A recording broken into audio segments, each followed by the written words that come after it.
Hey everyone, welcome back to another episode of Living Life Naturally. And today I have Paul Shapiro with me. He is the author of the national bestseller, Clean Meat: How Growing Meat Without Animals Will Revolutionize Dinner and the World. Very, very interesting topic. He's also the CEO of the Better Meat Company, a four-time TEDx speaker, the host of the Business for Good podcast, and a longtime leader in food sustainability. Paul is an authority figure on food and agriculture sustainability. He's a regular podcast guest and has been invited on hundreds of news outlets, including StarTalk Radio with Neil deGrasse Tyson, the Rich Roll podcast, and CNN.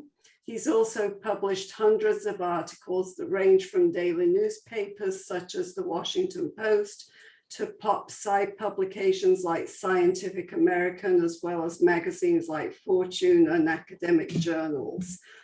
So he lives in Sacramento, California with his wife, Toni Okamoto Shapiro. She's also an author. She's authored The Plant-Based on a Budget book, so that's just right up my alley.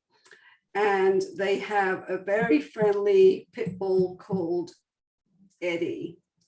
So welcome. That's very nice of you, Lynn. Thank you for the kind introduction, and I'm very glad you got Eddie in there because he deserves more of the intro than he got actually.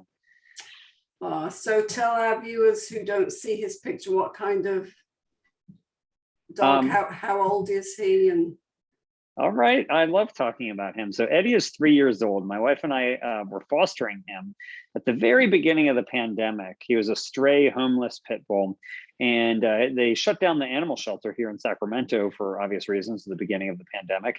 And as a result, my wife and I fostered a couple dogs just to prevent them from being put down. And we did adopt out the other to another family, but Eddie, who we named after my grandfather, who was a 50-pound gray pit bull, was just so friendly. He was such a nice guy. We could not give him up. So if you want to learn more about him, he actually has his own Instagram account at, as you can imagine, at Eddie the Pity. So EDDIE the Pity. So if you want to improve your own welfare, if you enjoy seeing photos or videos of a very happy, cute dog, go to Eddie the Pity on Instagram, and I think you'll enjoy it. That's cute. So tell me what got you started in this industry. You know, Lynn, the planet isn't getting any bigger. Humanity's footprint on the planet is getting much bigger, but the planet itself isn't getting much bigger. And so, one of the primary ways that we leave that footprint is through our food print, principally in the amount of meat that we eat. It just takes a lot of land, a lot of water, a lot of greenhouse gas emissions, a lot of animal cruelty and more to raise and slaughter all of these billions and billions of animals for food. And we already have nearly 8 billion humans walking around on the planet today. And if nothing catastrophic occurs in the next few decades, we're going to have about 10 billion pretty soon. So that begs the question, how are we going to feed all these people? Lots of people want to eat meat. And in fact, meat demand is increasing, not decreasing. And so how can we sustainably feed humanity the meat that it seems to want to eat without destroying the planet and animals in the process? And I believe that most people, when they eat meat, are not thinking much about how it's produced. It's almost like switching a light switch on the wall on. When you walk in a room, Lynn, you flick on a light switch, you're not thinking about whether it's coming from renewable or from fossil fuels. You're just glad to have an illuminated room, right? You just want the experience of light. Well, the same is so when people eat meat, I don't think they're sitting there thinking, oh, I'm so glad an animal was slaughtered for this. And if they think about it at all, they probably would actually prefer for no animal to be slaughtered at all. And so the question is, can we create a meat experience that is the same or better for the consumer without the need to raise and slaughter all these animals, to use a tiny little fraction of the land, the water, the resources needed to produce the meat the way we do today? And so that's what my book, Clean Meat, is about how to make meat without animals.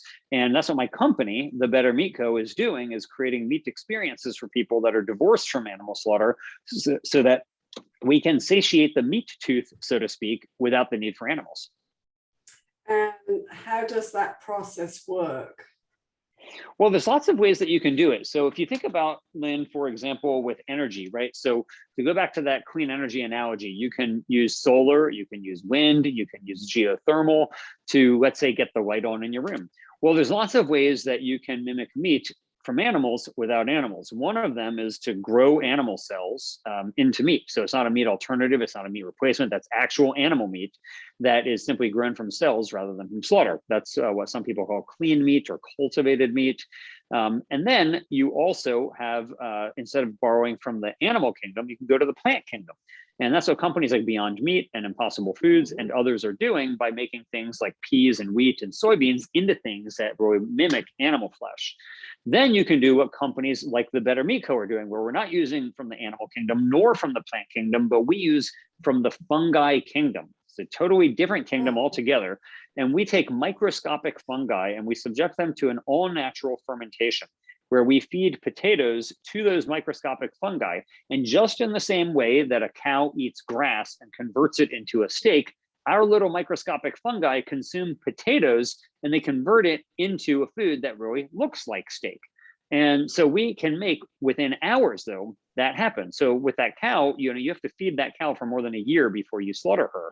Well, with our little microscopic fungi, we can actually harvest our fermenter within less than 1 day of starting that fermentation. So we can produce huge volumes of meat with a tiny little fraction of the resources needed to produce meat the way that we do today, and with a lot less animal suffering as well. So that would be then considered a vegetarian type of meat? Yeah, what we're doing at the Better Meat Co. is creating a meat that does not have any animal origin, but it looks and tastes like animal meat, but it's much better for you. So it doesn't have cholesterol like meat from animals does. It doesn't have saturated fat, but it's higher in protein than eggs, and it's higher in iron than beef. So you're getting a lot of what you want without all the negative side effects that you get from animal-based meat. So we can create that same experience, but much better. It's kind of like, Lynn, if you think about like in the 1990s, right, you had like Canon and you had Kodak that were vying for supremacy in the film market. And for decades, in fact, for over a century, the only way anybody had to make photos was with, negatives and chemicals and print film and all that. So what happened, though, was that both of these leaders, Kodak and Canon, knew about digital, but Kodak was concerned that they were going to cannibalize their core business of negatives and darkrooms and chemical sales and all that. So they didn't embrace it. Whereas Canon thought this will cannibalize our core business, and we think it's the wave of the future. And so we are going to go ahead and embrace it. And we all know what happened. In the end, Kodak went bankrupt and Canon became the largest manufacturer of digital cameras on the planet. And they're still selling us, though, the same thing, right? Like we still get a way to capture our memories. It's just done in a better way. So instead of having to wait for hours or days to get your photos, you now get them instantly. But it's the same thing. It's a way to capture your memories. Similarly, we want to give the same experience of meat, but better. Just like digital cameras, just like digital photography is dramatically more convenient for nearly all of us compared to print photography. Producing meat the way that we are from microscopic fungi is actually a way better way to do it than to raise and slaughter animals. So in the end, the consumer experience will be the same, if not better, because of these new innovations that we're pioneering. So where would one find them in the grocery store? Well, right now, we just finished construction of our fermentation facility here in Sacramento, California. So this product that is a product of microbial fermentation, it's called RHIZA, that's R-H-I-Z-A, is an ingredient. We don't make products that you're going to see on a grocery store shelf. We make ingredients that we sell to food companies for them to use in their products. So we're really more of a B2B ingredients provider. But I'll tell you, one of our customers, Purdue Farms, utilizes Better Meat Co. ingredients in their chicken nuggets. So they have a type of chicken nugget, it's called Purdue Chicken Plus. It's 50% chicken and 50% plant-based. And it's sold in more than 7,000 supermarkets. It does very well. And in fact, the Food Network named it the best tasting frozen chicken nugget in America, despite the fact that it's only 50% plant-based, 50% chicken. So imagine if all of the chicken nuggets sold could only be 50% chicken. You would need hundreds of millions of fewer chickens. And therefore, you would need millions of fewer acres to grow all the corn and soy that you're feeding to all these chickens. And it's important to remember that growing crops for farm animals and creating grazing land for farm animals is a leading cause of deforestation in the world. The number one reason the Amazon rainforest is being deforested is to provide humanity with meat, either through grazing land or cropland to feed all those farm animals. So if we could reduce the number of animals we need, we could literally help reforest much of the earth and make the earth look greener from space. Like if you, Lynn, were up in the International Space Station, our goal is nothing short of making the earth greener for you when you're looking down on it and seeing the impact of what we've done by divorcing meat production from livestock slaughter. In some ways, it's not that dissimilar to ice. Like we used to have this natural ice industry where you had big industries formed around harvesting ice from northern lakes and rivers and putting it in insulated boats and shipping it all over the world for people's ice boxes. And then you had the advent of refrigeration. And all of a sudden you had a way to get the same experience of ice, but in a much easier and more efficient way, simply by, instead of getting ice from nature, we got ice from human-made technology. And that's what we want to do. We want to give people the same meat experience, but in a way more convenient way. And in the end, the product is still the same experience, right? Interestingly, actually, the barons of the ice industry were livid over refrigeration, and they railed against what they called artificial ice. And they told people it's unnatural, it goes against God, and they urged people not to use it. Well, today, all of us have artificial ice makers in our homes. We call them freezers. We don't think there's anything unnatural about it at all. And we probably wouldn't even consider living without one, actually. So that's what I think the future holds for meat production, that we're just in the same way that we think, oh, we're so glad that we don't have to harvest ice from frozen lakes anymore, that we just can have ice on demand. I think people are going to be thinking, I'm so glad we don't have to subject all those animals to the torturous conditions that we did for us to have meat. And instead, that we can enjoy meat in a way that involves far fewer resources and far less cruelty. So let me ask you this from a personal perspective, since I'm a vegetarian. So this also goes into foods like Beyond Meats and Gardein and those kind of products, or is this at the moment being sold more to meat companies? It's being sold to both. So the companies you mentioned would be prime customers of ours, like who we would want to sell to. In fact, we have former employees of those companies at our company working here. But Lynn, like you, I don't eat animal meat either. I stopped eating animal meat in 1993 and have not, been very happily plant-based for the last 28 years. I don't really feel the need to eat meat at all. But I do enjoy the plant-based meats that you're talking about, like from Gardein and Beyond Meat, as occasional treats. The problem is that most people do want meat, and they want it every meal. Right now in America, there's a lot of people who just feel like it's not a meal if it doesn't have meat in it, and that's unfortunate. People like you and I, Lynn, know that you don't need meat, right? You can do just fine without it. And in fact, you might even be healthier. But unfortunately, demand for meat only continues to rise, both in the US, but also in places like China and India and Brazil and Mexico and all the places it's going to matter the most in the future. Meat consumption is increasing. So while I am quite content to eat things like bean and rice burritos and lentil soup and hummus, I love those foods. I think it's awesome. I wish more people would eat that. I do think that we have to play the cards as they're dealt and recognize that, there's a lot of people out there who want meat, and we can provide it to them in a way that doesn't cause so much harm. So are you finding that this is creating a lot of buzz for people, because obviously it's a very new concept? Yeah, it is creating a lot of buzz. I think people are intrigued by the idea of using innovation to solve one of the most pressing sustainability problems that humanity faces. We are on a collision course for the biodiversity loss that human beings are causing, the deforestation, the pandemic risk amplification, and more. And animal agriculture is at the heart of so many of these problems. And so I think there's a lot of people who, in the same way that they want to see things like solar and wind energy come down in price so they can compete against fossil fuels, there are a lot of people rooting for us to scale and bring our costs down so that we can compete against animal meat and create a more sustainable alternative to the current incumbent industry. So on the flip side, are you also seeing, like you talked about with Kodak and Canon, are you seeing some kind of, other than Purdue, Are you seeing kickback from other meat companies that are sitting back thinking, wow, what does this mean for us? Are we going to lose our client base? Yeah, that's exactly right, Lynn. So you have some meat companies that are more like Kodak and others that are more like Canon. So some are really burying their head in their sand and they say, hey, we've been slaughtering animals forever. We should continue slaughtering animals. You have others, though, that realize that they may not be animal meat providers, but rather protein providers. And if they can provide delicious, succulent, safe protein to their customers without the need to slaughter animals, they'd be quite happy to do it. And so you have some companies, I'll give you an example, Hormel is one of them, right? We all think of Hormel as just being associated with spam, but they've actually released their own line of plant-based meats. You know, Hormel now has an entirely plant-based line of plant-based meats where they're diversifying to show that they are a protein provider, not necessarily an animal meat provider.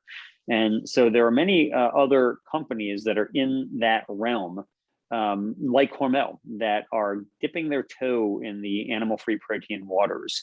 And I think that those are the companies that in the end are going to be better suited to be the Canon rather than the Kodak of the meat industry. And do you see this going into, so say, for example, your wonderful Eddie, do you see this being a help for even feeding our animals, our pets? Because there's a lot of advertisements on the TV about how unnatural many of the foods are for our pets. Yeah, Len, I couldn't agree with you more. And first of all, thank you. I'm willing to stipulate that Eddie is wonderful. I agree. But second, you know, about a quarter of all the meat that is produced in the United States is fed to dogs and cats. I mean, this is just a huge, I mean, just think about that, you know, you're talking about a huge amount of meat there. And we can do better. And so there are a good number of startups out there that are now producing alternative meats for pets. And one of them, it's called Because Animals, just released their mouse meat treats for cats that are grown without mice. So they're grown from like mice cells and they're real mouse protein, but they don't involve the slaughter of mice. It's pretty cool. It's pretty cool to see that actually getting commercialized. Good for them. So I think that, you know, we got to be concerned about what humans are consuming, but we also need to be concerned about what the animals who live with humans are consuming. And we can do better there too. So tell me a little bit more about your book. Sure. Well, again, I appreciate that one. It's very kind of you. So the book is called Clean Meat: How Growing Meat Without Animals Will Revolutionize Dinner and the World. And it's not a technical book. It's a pop-sci, pop business book that really looks at the race between the investors, the entrepreneurs, the scientists, who are all racing to commercialize the world's first ever slaughter-free meat. This is an idea that people have been fantasizing about for more than a century, right? Could we ever really produce meat without animals? And that science fiction has now become science fact. And so my book, Clean Meat, looks at the history of how this industry came to be. Because, you know, only if you go back to 2015, there were 0 companies in the world trying to commercialize this type of meat, 0. Today, there's more than 100. And it's been an explosion of investor interest in this space because of the rise of plant-based meat. Looking at plant-based meat and its success has led to an interest in creating this so-called cultivated meat, which is, you know, real meat grown from animal cells as well. And so it's pretty fascinating to me to look at this method of creating not just meat alternatives, but actual animal meat that doesn't involve raising animals. And that's what the book is about. I'm very proud to say that the book has a foreword from Yuval Noah Harari, who is the author of the mega bestseller Sapiens, a great book that I also recommend. And the book is recommended by a whole host of really cool folks who I admire, including not one, but 2 former secretaries of agriculture at the USDA and more. So the book is pretty awesome. I think of course, it's self-serving for me to say that, but I think it's a riveting read. I've been told it's a breezy read as well. So check it out. You can get it anywhere books are sold, or if you want to go to the book's official website, it's just cleanmeat.com. Again, that's cleanmeat.com. So again, just so that listeners understand, what's the difference between a plant-based meat and your type of Sure. meat? Sure. Well, there's basically three kingdoms that you can choose from here. You can choose from the plant kingdom, the animal kingdom, or the fungi kingdom. Those are like the three kingdoms that people have to operate from. And so you can make plant-based meat out of things like peas, right? That's what Beyond Meat does. They take peas and they turn them into something that looks like an animal's flesh. You can do what other companies, like one called Eat Just, are doing, which is what I refer to as clean meat or cultivated meat, which is going to the animal kingdom. And you take animal cells like chicken cells and you grow them into chicken nuggets without having to raise a whole chicken.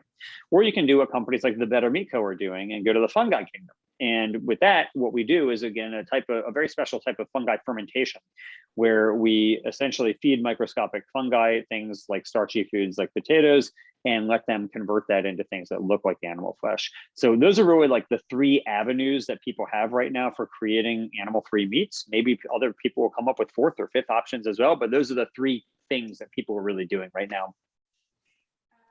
So what would you say to people out there who are meat eaters and they love their meat? Because I know that my family is like, oh, that stuff that you, and I don't actually eat meat substitutes very often. Like you, I'm very well versed to how to manage my eating without having to go to meat or whatever you want to call it. So for people who love their meat, how do you get them to be excited about an opportunity to have a substitute type of meat? Because the taste is probably quite different to them. Yeah, so it's an interesting question, Lynn. If you look at the history of plant-based meat, you go back, like the very first recipe for plant-based meat that's ever recorded that still exists goes back to more than 1,000 years ago in ancient China, where they were doing a mock lamb.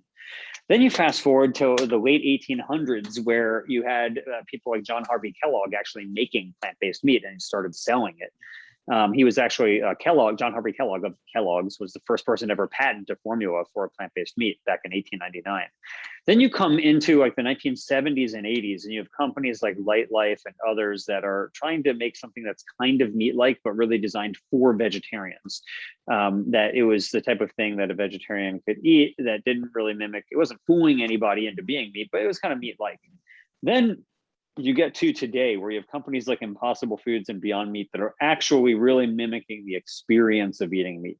And those products are hard to tell, especially if it's like if it's a burger that's on a bun with ketchup and lettuce, like the way that you would actually eat a burger. It is so hard for people to tell the difference. I mean, I was talking to a friend of mine who went to Burger King and got the Impossible Whopper. So they have a conventional Whopper and the Impossible Whopper. And he was in shock. He thought that they just served him the wrong one. He was like, no, they definitely gave me the regular Whopper. But they didn't. They just gave him the Impossible Whopper. And that's how meat like it is, that you just can't tell the difference. So I think the new generation of plant-based meats are doing a really effective job of mimicking that experience, except they're better for you. They have zero cholesterol. They tend to have less saturated fat.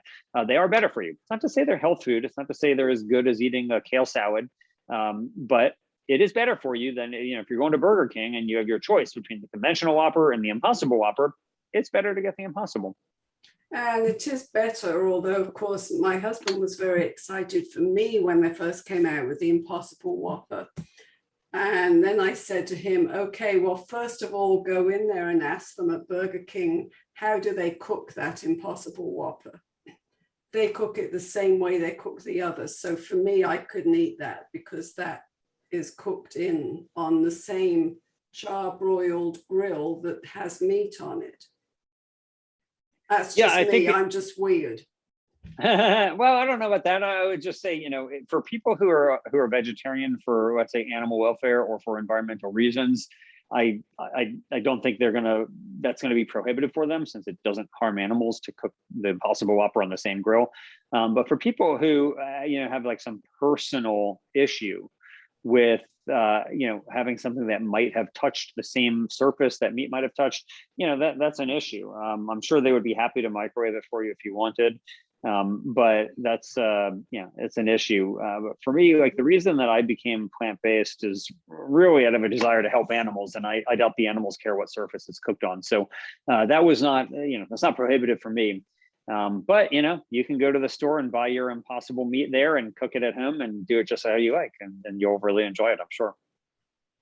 So if people were looking for your ingredient in the meat, how would they know that it's in there? Is it labeled a specific way? Is it named something specific? Yeah, so to take the Purdue example, they did a press release about their partnership with the Better Meat Co. So people would know that we're working together. But we're, as an ingredients provider, we don't mandate that our customers, one, even publicize that they're working with us, or two, label it in a certain way. Of course, they have to label the ingredients that are actually in there. But because so much of the food industry is based on trade secrets, a lot of the times people list ingredients in unique ways to try to make sure their competitors don't really figure out how they're formulating their products. So more often than not, honestly, our customers don't even mention that they're working with us because they view like vendor relationships as a trade secret. But we're proud that Purdue is not doing that and that they want to tout their work with us. That's awesome. So tell people where they can find you and how they can find your book. Oh, that's so kind of you, Lynn. If you're interested in reading my book, Clean Meat, you can find it anywhere books are sold, or you can go to the book's official website, which is cleanmeat.com. And if you're interested in learning more about the Better Meat Co. or getting in touch with me, I'd love to hear from you. Our website is bettermeat.co. Again, that's bettermeat.co. And get in touch. If you especially work in the food industry, we'd love to talk with you about how we can work together to create an even more sustainable food supply. Yeah, that's awesome. So really appreciate you unraveling a little about this mystery of our meats these days. And I really applaud you for coming up with some more efficient green way to help our earth and to help people, because it, as you say, it is so much healthier for us. Exactly. Well, thank you very much, Lynn. I'm grateful for all you're doing to help build a more humane and more sustainable world. And I'm really appreciative of all your efforts. Thanks. And we never did talk about it, but where can people find your podcast? Oh, that's so nice of you. The podcast that I host is called the Business for Good Podcast. So you can find it anywhere where you get podcasts, or you can go to the website, which is businessforgoodpodcast.com. Great. Awesome. I will, of course, put all of your links in the show notes. And it's been fun to listen to you and get this wisdom and knowledge from you. I appreciate it, Paul. Thanks so much, Lynn. It was a pleasure talking with you. Thanks.